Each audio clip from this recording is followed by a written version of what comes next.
পেশাগত জীবনের শুরুতে উড়োজাহাজের কেবিন ক্রু ছিলেন চিত্রনায়িকা শবনম বুবলী, এরপর সংবাদ পাঠিকা, সবশেষে থিতু হয়েছেন বাংলা চলচ্চিত্রে।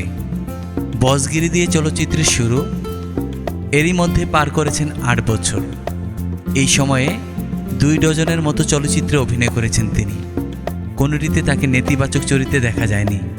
এবারই প্রথম একটি নেতিবাচক চরিত্রে পর্দায় দেখা যাবে চিত্রনায়িকা বুবলীকে। ছবির নাম পিনিক, পরিচালক জাহিদ জুয়েল।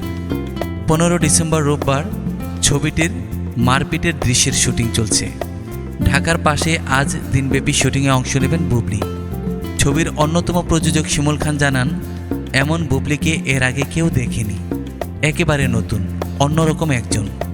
পর্দায় তাকে দেখার পর যে কেউ চমকে যাবেন। এমনিতে আমাদের এই ছবির একটি চরিত্র ছাড়া সবকটি নেগেটিভ, প্রতিশোধ ও পাল্টা প্রতিশোধের গল্প। কক্সবাজার ও রামতে নভেম্বরে পিনিক ছবির শুটিং শুরু হয়। জাহিদ জুয়েল পরিচালিত এই ছবিতে বুবলীর সহশিল্পী আদর আজাদ।